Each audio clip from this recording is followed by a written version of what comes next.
أعوذ بالله من الشيطان الرجيم. قل هذه سبيلي أدعو إلى الله على بصيرة أنا ومن اتبعني وسبحان الله وما أنا من المشركين. شهر رمضان الذي أنزل فيه القرآن هدى للناس وبينات من الهدى والفرقان. السلام علیکم ورحمۃ اللہ وبرکاتہ. بسم اللہ الرحمن الرحیم. الحمد للہ رب العالمین والصلاة والسلام علی اشرف الانبیاء والمرسلین وعلی من تبعہم بإحسان الی یوم الدین. محترم حضرات، آج کے درس میں ہم انشاءاللہ سورہ النساء کی چند جو آیتیں باقی رہ گئی ہیں وہ سمجھتے ہیں انشاءاللہ. تقریباً 5-6 آیتیں ہیں، آج کے درس میں ہم سمجھیں گے انشاءاللہ. سب سے پہلے ہمارے ساتھ جو آیت ہے، آیت نمبر 127. اللہ سبحانہ وتعالی نے فرمایا: فاعوذ باللہ من الشیطان الرجیم وَيَسْتَفْتُونَكَ فِي النِّسَاءِ قُلِ اللَّهُ يُفْتِيكُمْ فِيهِنَّ وَمَا يُتْلَى عَلَيْكُمْ فِي الْكِتَابِ فِي يَتَامَى النِّسَاءِ اللَّاتِي لَا تُؤْتُونَهُنَّ مَا كُتِبَ لَهُنَّ وَتَرْغَبُونَ أَن تَنكِحُوهُنَّ وَالْمُسْتَضْعَفِينَ مِنَ الْوِلْدَانِ وَأَن تَقُومُوا لِلْيَتَامَى بِالْقِسْطِ. محترم حاضرین، اس آیت کے اندر اللہ رب العالمین نے فرمایا کہ لوگ اے نبی آپ سے عورتوں کے سلسلے میں فتویٰ پوچھ رہے ہیں. عورتوں کے سلسلے میں جو مسائل ہیں، جو احکام ہیں، ان کے بارے میں پیارے نبی صلی اللہ علیہ وسلم سے لوگ پوچھ رہے ہیں. اللہ رب العالمین نے فرمایا: قُلِ اللَّهُ يُفْتِيكُمْ فِيهِنَّ. آپ کہہ دیجئے کہ اللہ رب العالمین اس بارے میں، ان کے بارے میں، ان عورتوں کے بارے میں فتویٰ دے رہا ہے، یعنی جواب دے رہا ہے ان کے مسائل کا. وَمَا يُتْلَى عَلَيْكُمْ فِي الْكِتَابِ. اور وہ آیتیں فتویٰ دے رہی ہیں جو عورتوں کے متعلق بیان کی جا چکی ہے. یعنی کہ سورہ النساء میں جو ابتدائی آیات ہیں ان میں سے کچھ آیتیں تھیں جن کے اندر اللہ رب العالمین نے عورتوں کے سلسلے میں فرمایا، میراث کے سلسلے میں، کہ عورتیں اگر ماں ہو، بہن ہو، بیوی ہوں، تو ان کے لیے اللہ رب العالمین نے کیا رکھا ہے میراث کے حصے میں سے. اسی طرح اور بھی انصاف کے سلسلے میں اللہ رب العالمین نے فرمایا کہ اگر آدمی نکاح کر رہا ہے عورت سے تو مہر ادا کرنا چاہیے، وغیرہ وغیرہ. تو کہا کہ اللہ رب العالمین نے جو آیتیں نازل کی ہیں وہ آیتیں ان کو فتویٰ دے رہی ہیں، یعنی کہ ان کے جواب کا حل، ان کے سوال کا جواب اور جو مسائل ہیں ان کا حل ان آیتوں کے اندر موجود ہیں. کہا کہ بہت سارے لوگ نکاح کرتے تھے ایسی عورتوں سے جو ان کو دیکھ بھال کرتے تھے. جی ہاں، یتیم ہو جاتی تھیں، جیسا کہ ہم نے اس سے پہلے معلوم کیا، تو آدمی اس کا ولی بن جاتا، اس کا دیکھ بھال کرتا. جب وہ عورتیں بڑی ہوتی، وہ لڑکیاں جب بڑی ہوتی تو جو دیکھ بھال کر رہے تھے، جو ولی ہوتا تھا، اس سے شادی کر لیتا تھا اس کی خوبصورتی کی وجہ سے یا تو پھر اس کے مال کی وجہ سے، لیکن وہ مہر ادا نہیں کرتا تھا. تو اللہ رب العالمین نے فرمایا: وَأَن تَقُومُوا لِلْيَتَامَى بِالْقِسْطِ. اللہ رب العالمین یہ حکم دے رہا ہے، یہ فتویٰ دے رہا ہے کہ تم ان کے بارے میں، ان یتیم بچیوں کے بارے میں تم انصاف سے کام لو. اس کے بعد والی آیت میں آیت نمبر 128 کے اندر اللہ رب العالمین نے فرمایا: وَإِنِ امْرَأَةٌ خَافَتْ مِنْ بَعْلِهَا نُشُوزًا أَوْ إِعْرَاضًا. اس آیت کے اندر اللہ رب العالمین نے یہ فرمایا ایسی عورت کے سلسلے میں جس عورت کو یہ ڈر ہے کہ اس کا شوہر اس سے بے توجہی برت رہا ہے، بے رخی کا اظہار ہو رہا ہے، یعنی کہ اس کا شوہر اس سے وہ دلچسپی نہیں رکھتا ہے. اس کے اندر یعنی جس طرح سے دلچسپی ایک شوہر کو اپنی عورت کے اندر ہونی چاہیے، تو ایسی عورت کیا کرے گی؟ اس کے بارے میں اللہ رب العالمین نے آیت نمبر 128 میں فرما رہا ہے کہ اگر کسی عورت کو اس بات کا ڈر ہو کہ اس کا شوہر اس سے بے رخی کا اظہار کر رہا ہے، اس سے دلچسپی نہیں دکھا رہا ہے، تو عورت کیا کرے گی؟ تو کہا اس آیت کے اندر اللہ تعالیٰ نے کہ اس عورت کو چاہیے کہ اپنے جو نفقہ ہے، جو خرچہ جو مرد دے رہا ہے، شوہر دے رہا ہے، عورت کو چاہیے کہ اپنے شوہر کا دل جیتنے کے لیے اس میں سے کچھ لے لے، یعنی کم پر وہ کیا کرے، اس کو برداشت کر لے، اس پر ہی وہ اکتفا کرے، یا تو پھر جو مہر دیا گیا ہے اس مہر میں سے کچھ حصے وہ چھوڑ دے اپنے شوہر کے لیے۔ تو کہا گیا کہ عورت کے حصے میں جو ملنا چاہیے اس میں سے کچھ وہ کم کر دے تاکہ اپنے شوہر کا دل جیت سکے اور اپنے درمیان جو تعلق ہے اس کو برقرار رکھے، اس کو مضبوط کر لے۔ اس آیت کے سلسلے میں ام المؤمنین عائشہ صدیقہ رضی اللہ عنہا فرماتی ہیں کہ یہ آیت کس عورت کے بارے میں نازل ہوئی۔ وہ فرماتی ہیں کہ یہ آیت ایک ایسی عورت کے بارے میں نازل ہوئی ہے جس کا شوہر اس سے دلچسپی نہیں رکھتا ہے، بلکہ اس کا شوہر اسے طلاق دینا چاہ رہا ہے اور اس کی جگہ کسی اور عورت کو رکھنا چاہ رہا ہے نکاح کر کے۔ تو چاہیے اس عورت کے بارے میں کہا کہ وہ عورت یہ کہتی ہے کہ آپ مجھے طلاق نہ دو، اپنے نکاح میں رکھو، لیکن میرا جو نان نفقہ ہے، خرچہ ہے، اس میں سے کچھ کم کر دو، یا تو میرے حصے میں جو باری ہے، یعنی ایک سے زائد اگر عورت ہو تو باری تقسیم کرنی پڑتی ہے، تو کہا اس میں سے کچھ میں چھوڑ دیتی ہوں۔ تو عورت کو چاہیے کہ اس طرح سے کچھ رویہ اختیار کریں تاکہ اپنے شوہر کو اپنی طرف مائل کر سکیں۔ اسی طرح ام المؤمنین سودا بنت زمعہ رضی اللہ عنہا، جو پیارے نبی صلی اللہ علیہ وسلم کی بیویوں میں سے ایک بیوی ہیں، وہ فرماتی ہیں کہ جب میری عمر زیادہ ہو گئی، میں بوڑھی ہو گئی، تو مجھے ایسا لگا کہ پیارے نبی صلی اللہ علیہ وسلم مجھے چھوڑ دیں گے، میرے اندر وہ دلچسپی نہیں رکھیں گے، مجھے چھوڑ دیں گے، مجھے طلاق دے دیں گے۔ تو میں نے کہا آپ صلی اللہ علیہ وسلم سے، اللہ کے رسول، جبکہ پیارے نبی صلی اللہ علیہ وسلم نے ایسا اظہار نہیں کیا تھا، اس کے باوجود ان کو یہ ڈر ہو رہا تھا، تو انہوں نے کیا کیا، پیارے نبی صلی اللہ علیہ وسلم سے کہا کہ میرے حصے میں جو باری کا جو دن ہوتا ہے اس میں سے میں کچھ کم کر دیتی ہوں، چھوڑ دیتی ہوں، اور عائشہ رضی اللہ عنہا کے لیے میں دے دیتی ہوں۔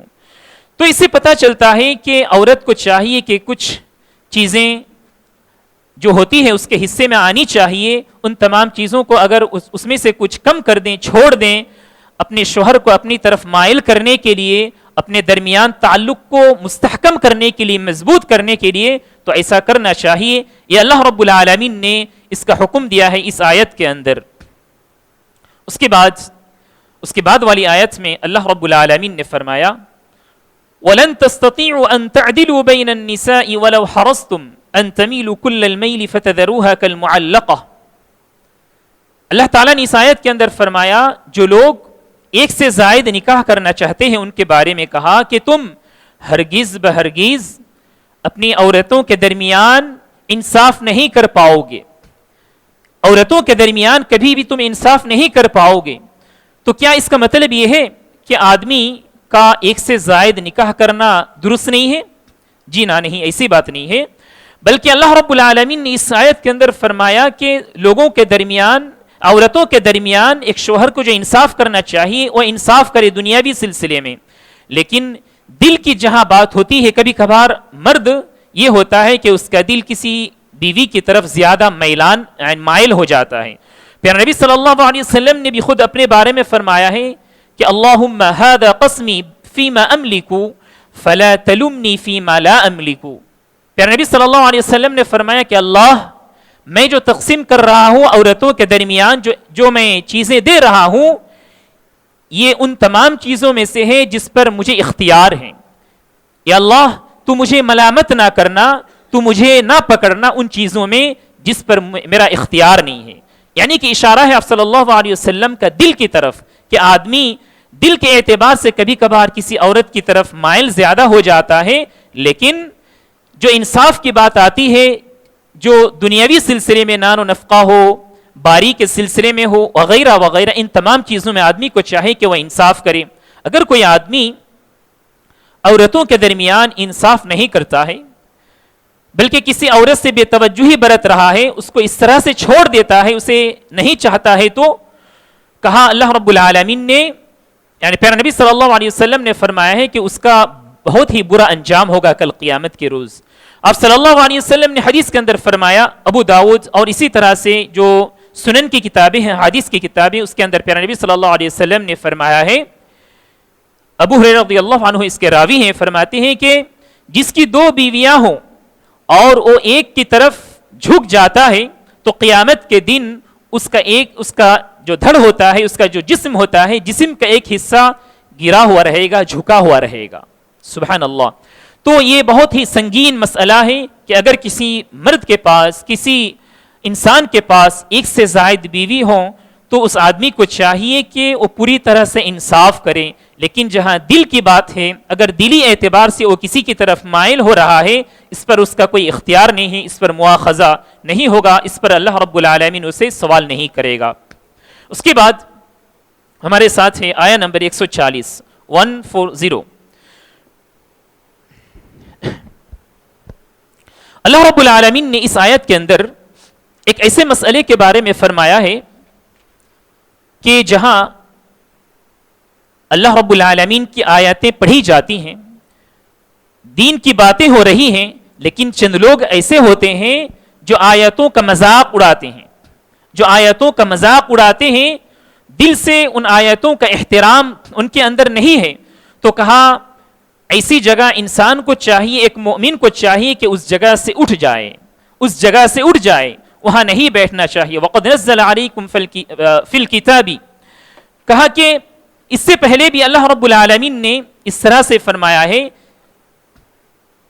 کہ فَلَا تَقْعُدُوا مَعَهُمْ، کہ تم ان لوگوں کے ساتھ نہ بیٹھنا، ان لوگوں کے ساتھ نہ بیٹھنا، حَتَّى يَخُوضُوا فِي حَدِيثٍ غَيْرِهِ، یہاں تک کہ وہ دوسری کسی بات میں مصروف ہو جائیں، یہاں تک کہ وہ کسی دوسری بات میں مصروف ہو جائیں.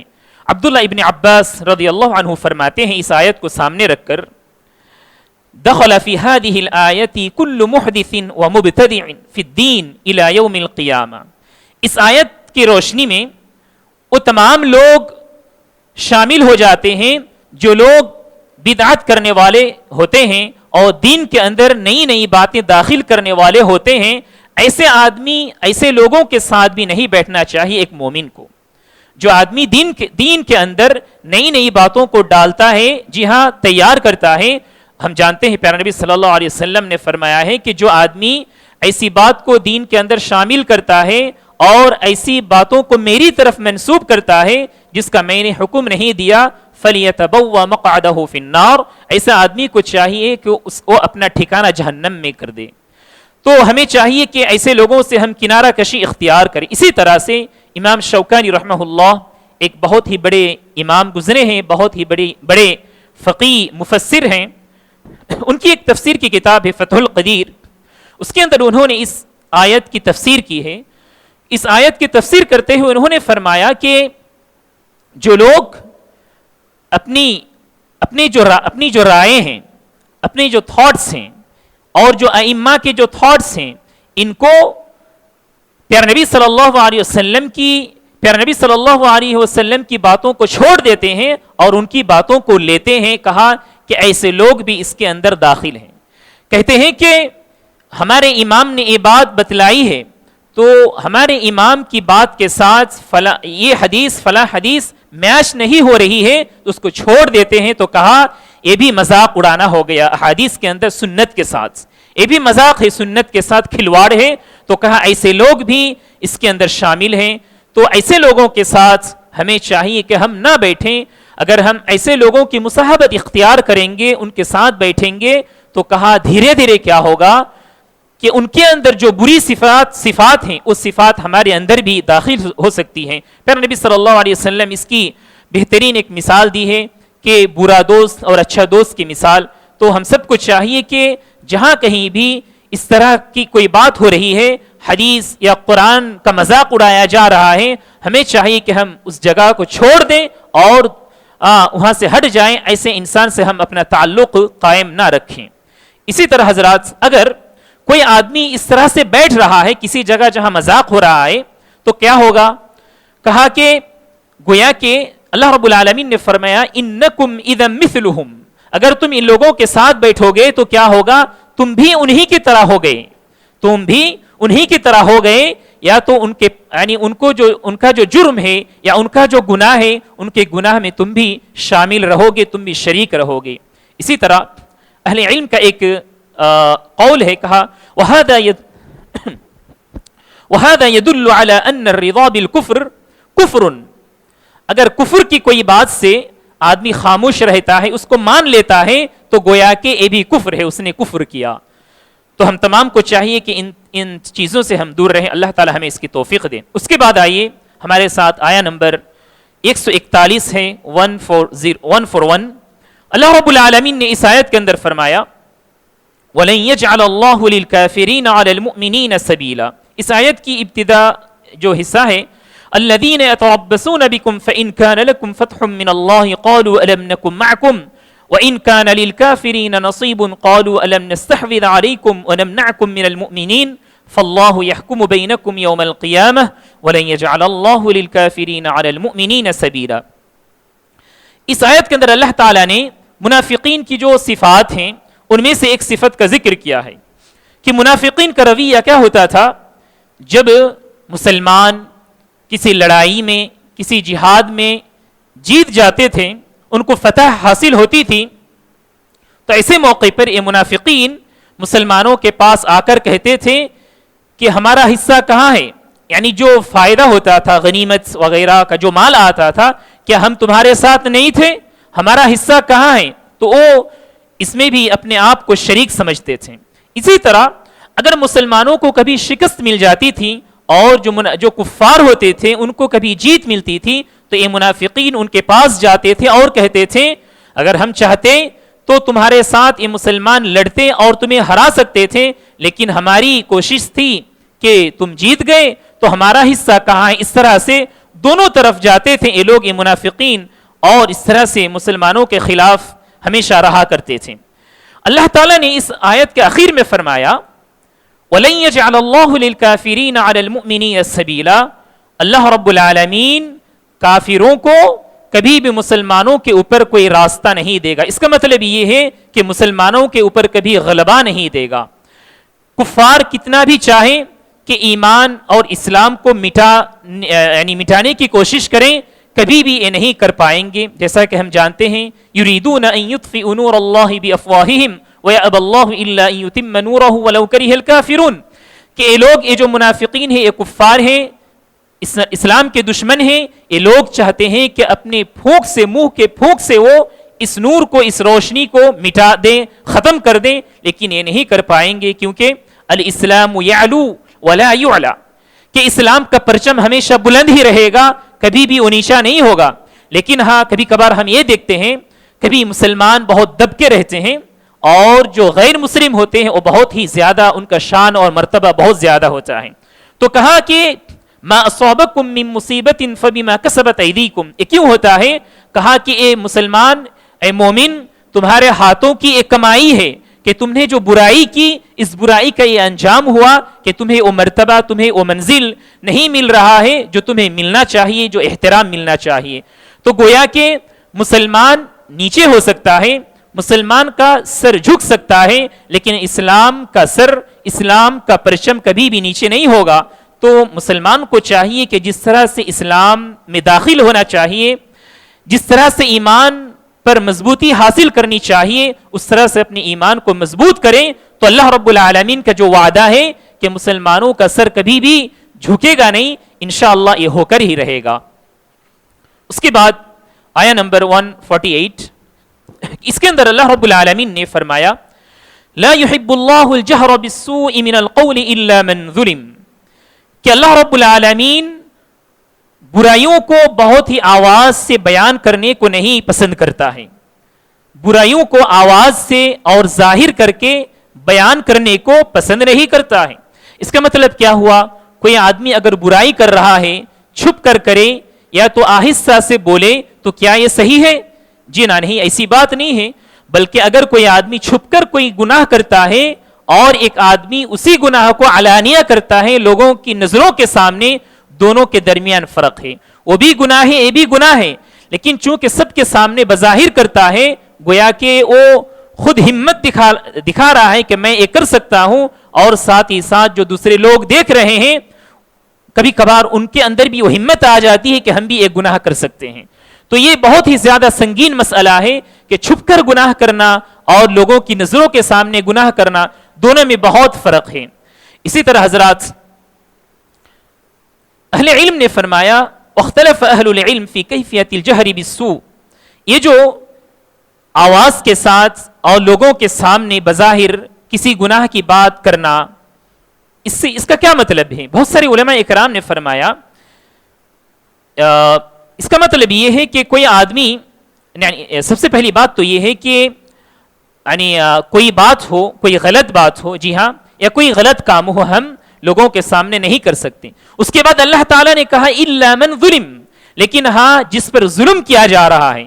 تو کیا اس کا مطلب یہ ہے کہ کوئی مظلوم آدمی جس پر ظلم کیا جا رہا ہے اس کے لیے جائز ہے کہ وہ لوگوں کے سامنے برائیوں کو بیان کرے؟ جی ہاں، اس کی کئی تفسیر ہیں. چند علماء اکرام نے فرمایا کہ بد دعا کرنا، مثال کے طور پر کوئی آدمی مظلوم ہے، اس پر ظلم کیا جا رہا ہے، تو اس کے لیے جائز ہے کہ ظالم کے خلاف بد دعا کرے. ظالم کے خلاف وہ بد دعا کر سکتا ہے لوگوں کے سامنے. دوسری بات یہ ہے کہ آدمی جس پر ظلم ہو رہا ہے وہ لوگوں کے سامنے آ کر کہے، یا تو حاکم جو فیصلہ کرے گا اس کے سامنے جا کر کہہ سکتا ہے کہ میرے ساتھ یہ فلاں فلاں ظلم ہو رہا ہے، گویا کہ وہ آدمی بیان کر سکتا ہے، لوگوں کو کہہ سکتا ہے. تیسری بات علی رضی اللہ عنہ، اسی طرح سے اور بھی بہت سارے صحابہ نے اس کی تفسیر یوں بتلائی ہے کہ آدمی کفر کا کلمہ ادا کر سکتا ہے جب وہ مظلوم اور مجبور ہو. جب آدمی بہت ہی مجبور ہے اور مظلوم ہے، ایسا آدمی کفر کا کلمہ بھی ادا کر سکتا ہے. جیسا کہ ہم جانتے ہیں عمار رضی اللہ عنہ کا واقعہ. عمار رضی اللہ عنہ کے بہت سارے ساتھی تھے، ان کو دشمنوں نے کیا مار دیا اسلام پہ قائم رہنے کی وجہ سے. لیکن عمار رضی اللہ عنہ نے تھوڑی دیر کے لیے کفر کا کلمہ اپنی زبان سے ادا کر لیا چھٹکارا پانے کے لیے. تو اللہ رب العالمین نے سورہ النحل کے اندر آیت نازل کی کہ ایسے مسلمان جو دل سے ایمان اور یقین کو رکھتے ہیں لیکن بظاہر اوپر جو ہے اپنی جان کو بچانے کے لیے کچھ کلمہ ادا کر دیتے ہیں کفر کے کلمہ، تو ان کا ایمان برقرار ہے، وہ مسلمان ہیں. تو کہا کہ کلمہ کفر اگر آدمی مجبوری کی حالت میں ادا کر لیتا ہے تو کوئی بات نہیں ہے. اسی طرح حضرات کہ ایک اور حدیث میں آپ کے سامنے پیش کروں اس آیت کے ضمن میں، ابو داؤد کے اندر وہ واقعہ ذکر ہے کہ اگر کسی آدمی کے اوپر ظلم کیا جا رہا ہے، وہ آدمی لوگوں کے سامنے ظالم کا جو ظلم ہو رہا ہے وہ بیان کر سکتا ہے. پھر نبی صلی اللہ علیہ وسلم کے زمانے میں ایک صحابی تھے، تو ان کے جو پڑوس تھے، تو ان کا پڑوس بہت ہی ان کو ستاتا تھا. پھر نبی صلی اللہ علیہ وسلم کے پاس بار بار آ کے وہ شکایت کر رہے تھے. ایک مرتبہ پھر نبی صلی اللہ علیہ وسلم نے ان سے کہا کہ تم ایسا کرو، تم اپنے گھر کے سامنے بیٹھ جاؤ، اپنے سامان جو گھر کے سامان ہے اس کو باہر کر کے گھر کے سامنے بیٹھ جاؤ راستے میں. انہوں نے ایسا ہی کیا، اور جب لوگ گزرتے تھے راستے سے ان سے پوچھتے تھے تم ایسا کیوں کر رہے ہو، تو کہا کہ میں تنگ آ کر ایسا کر رہا ہوں کہ میرا پڑوس مجھ پر ظلم کر رہا ہے، مجھے بہت ستا رہا ہے. تو جو بھی گزرنے والا آدمی ہوتا اس پر لعن طعن کرتے ہوئے جاتا تھا، لعنت بھیجتا ہوا جاتا تھا. بالآخر وہ جو پڑوس تھا وہ تنگ آ گیا، آ کر کہا، معافی مانگنے لگا اور کہا کہ آئندہ سے میں تمہیں کوئی ظلم نہیں کروں گا، نہیں ستاؤں گا. تو گویا کہ اس آیت سے ہمیں اس بات کا پتہ چل رہا ہے کہ کسی آدمی کی برائی ہم دوسرے آدمی کے سامنے بیان کر سکتے ہیں، اس شرط پر کہ اس میں کچھ اصلاح ہو جائے اور ظالم کا ظلم ختم ہو جائے. اس کے بعد آخری آیت ہے اس سورت کی آخری آیت، یہ سمجھ کر ہم انشاءاللہ درس ختم کریں گے. آیت نمبر 176 ہے 176. اس آیت کے اندر اللہ رب العالمین نے فرمایا یستفتونک قل اللہ یفتیکم فی الکلالہ ان امرؤ ہلک لیس له ولد وله اخت فلها نصف ما ترک. یہ آیت میراث کے سلسلے میں ہے کہ آدمی جب انتقال کر جاتا ہے تو اس کے مال کا جو حصہ بنایا جاتا ہے تو اس میں سے کس کو کتنا ملنا چاہیے. اس میں سے ایک فرد ہے، یعنی ایسا مرنے والا آدمی، اس سے پہلے بھی ہم نے معلوم کیا ہے سورہ نساء کی ابتدائی جو آیات تھیں میراث کی، کہ ایسا آدمی کلالہ جو مر گیا، اس کا نہ اس کا نہ بیٹا ہے اور نہ ہی باپ. من لا والد ولا ولد له. ابو بکر رضی اللہ عنہ نے فرمایا کہ کلالہ اس آدمی کو کہتے ہیں جس کا نہ باپ ہے اور نہ ہی بیٹا، لیکن اس کے بہت سارے رشتہ دار ہیں، اس کے بہت سارے رشتہ دار ہیں، اور رشتہ داروں میں قریبی رشتہ دار نہیں ہے بلکہ اس کے بھائی ہیں، یا تو سگا بھائی ہو یا باپ شریک بھائی، یعنی باپ کے پہلے ہی کچھ اولاد تھی تو وہ بھی گویا کہ اس کے بھائی کے برابر ہو گئے. تو ایسے لوگوں کو کتنا کیا دیا جائے اس کے بارے میں اس آیت کے اندر اللہ رب العالمین نے فرمایا ان امرؤ هلك ليس له ولد وله اخت فلها نصف ما ترك. نہ باپ ہے نہ ہی بیٹا نہ ہی اولاد، لیکن ہاں بیٹا سے مراد صرف بیٹا ہی نہیں بلکہ بیٹے کے جو بیٹے ہیں وہ بھی اس کے اندر شامل ہے.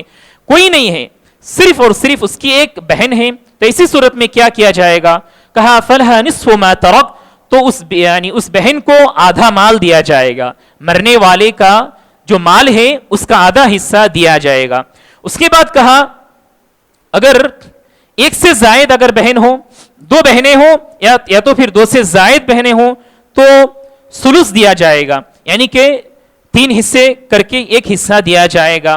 اور اگر بہنیں بھی ہوں بھائی بھی ہوں تو ایسی صورت میں کیا جائے گا؟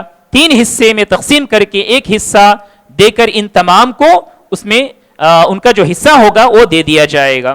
یہ مسئلہ تھا اس کے اندر. اور انشاءاللہ میراث کے سلسلے میں جو مزید مسائل ہیں ہم نے اس سے پہلے بھی الحمدللہ تفصیل کے ساتھ معلوم کیے.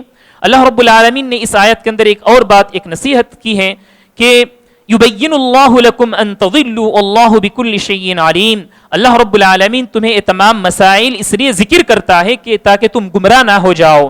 جو کچھ اللہ رب العالمین ہمیں بتلا رہا ہے کہ کس کو کتنا ملنا چاہیے، اس میں ہماری سلامتی ہے، ہم گمراہی سے دور رہ سکتے ہیں. اللہ رب العالمین سے دعا ہے کہ اللہ تعالی ہم تمام کو اسلامی تعلیمات کے مطابق زندگی گزر بسر کرنے کی توفیق عنایت فرمائے. آمین. وجزاکم اللہ خیرا. السلام علیکم ورحمۃ اللہ وبرکاتہ. سبحانک اللہم وبحمدک اشہد ان لا الہ الا انت استغفرک واتوب الیک.